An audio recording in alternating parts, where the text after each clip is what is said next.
this is an example of when anarchism is bad, and it can make authoritarianism go haywire if it's not kept in check. And look, I totally understand. This is not anarchy, though. He just totally threw the rules out the window and was like, we must take it into our vigilantism as anarchy. Anarchy, if you go to any, ask Michael Malice about this, he's going to tell you you're wrong. Ooh, I'd love to have Michael Malice on again. Anybody who truly understands what anarchy means, it does not mean using violence. Violence is the antithesis of anarchy. Anarchy means without authority. To walk up to a man with a weapon and end his life is the exertion of ultimate authority over someone else because your ideas are better. That is the antithesis of what anarchy is. So true anarchists, not these far-left whack jobs who call themselves anarchists because they're not, they're tankies, they're communists. Real anarchy is people discussing with each other and making agreements, sometimes begrudgingly and sometimes happily. Well, this guy quoting the laws of the jungle and things like that is anarchy. Like animal strong, animal eat, animal destroy. That's anarchy. That's not anarchy. That's like total no law, no rule, no authority. The strongest take. Like that's anarchy. All right, let's define authority. I mean, the authorship of power within a system. So what say you, Phil? I mean, I assume authority would be the rightful or correct distribution of power. And what do you think? Authority, probably the ability to like command your will on someone under the threat of violence. You have the closest to the dictionary definition. Yeah. It is the power or right to give orders, make decisions, and enforce obedience. A man walking up to another man and putting bolts in his back is the ultimate exercise of authority. It is not anarchy. Anarchy would be a conversation where neither asserts authority over each other, neither exerts power over each other, and they have a discussion and then come to terms. So these far leftists have taken the term anarchy, and this is offensive to me, and I'm not an anarchist. But if you actually talk to real anarchists, they'll tell you every political ideology has the means for violence to come about what they want, but it is antithetical to the idea of an anarchist society that is trying to have a discussion to arbitrarily decide to exert the ultimate authority, which is to take someone's life by force unilaterally. But the thing about having a discussion until you find terms is sometimes you don't find terms. That's right. Anarchy is impossible. That's why I'm not an anarchist. And there's a lot of anarchists who would argue why I'm wrong, but I think they're wrong. But to say anarchy is impossible kind of violates the definition because you have to create a possible situation in order to define it. Anarchy is impossible.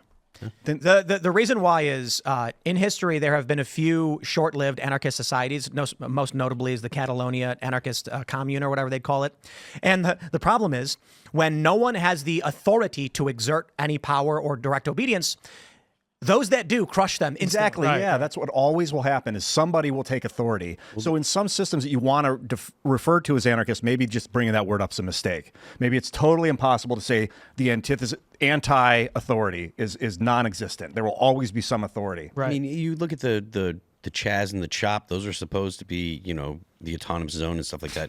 As soon as the police were who were ostensibly the authority before the establishment of the Chaz or whatever, as soon as they said they weren't going to go in, gangs became the authority. I think there were people walking around with guns and stuff. I think the distinction is important because far leftists, if you go to the subreddit like r/anarchism, it is not anarchists. They know very little. They've perverted the writers and philosophies of anarchy, and they advocate for centralized authoritarian power to subject people to their will. They hold fringe cultural leftist views. They are tankies. They claim they're not, and they claim they hate tankies. Tanky? That's a Soviet? Far left, communist, authoritarian. What does that come from? This is a little bit of a side. Stalin, right? Tanky, the term tanky. When the communists rolled tanks into Hungary to put down the uprising or whatever, and people cheered it on, and they were considered tankies. Like, well, if you were a person that says yes, the communists were right to put that down and roll the tanks in, and they were like, okay, well, those like violent communists or tankies. Yeah. They're authoritarian communists. Go to r/anarchism on Reddit, and they're celebrating this. And then the actual people I know who are like anarchist scholars, and I'd be curious to talk to Michael Malice about it because he certainly knows way more about anarchist philosophy than I do. All the people I've known going back 15 years or so who have been to these protests are like, so for example, during the wave of protests of the 2010s, I was friends with a handful of anarchists who are just like, we utterly despise the far left. We despise the black bloc protesters. We despise Antifa. because they're the ones who make it impossible for anarchist organizing, because the media uses that as a symbol of anarchy and then tells everybody anarchy means this. And it's like going around and setting fire. Like if a group of people goes to your house and threatens to burn your house unless you do what they say, that's called fascistic, or it's called authoritarian, or it's called communist. It's not anarchy. They're asserting power of force over you to harm you. That's what totalitarians do. But I guess the argument is under anarchy, eventually those are the things that happen, right? So maybe that's why they're associated with anarchy, is because eventually, there's no authority, someone takes the authority. So maybe that's the association. I mean, a power. But it also implies that I agree with you to a certain extent, but many of these anarchists believe in being armed to the teeth and defending their own property. So the idea that someone else could come and threaten you, it's a question of, yes, bad people exist and people try to act with the power to subjugate you. And do you have the power to defend yourself? I'm not an anarchist. Anarchy is kind of like a house of cards. Like it's very vulnerable. And that's why I think people are afraid of it, because if someone does decide to seize power, it's just basically the whole tower comes crumbling down. There's no more anarchy. It's full authoritarian, strongest one's in charge now. So I'm going to read this one super chat real quick before we jump to the next story, because it is the speculation as to what happened. The killer had bad back pain, turned 26, hence he lost his parents' insurance, got delusional, and killed the CEO instead of finding a job. Don't overthink this. I've also heard that he...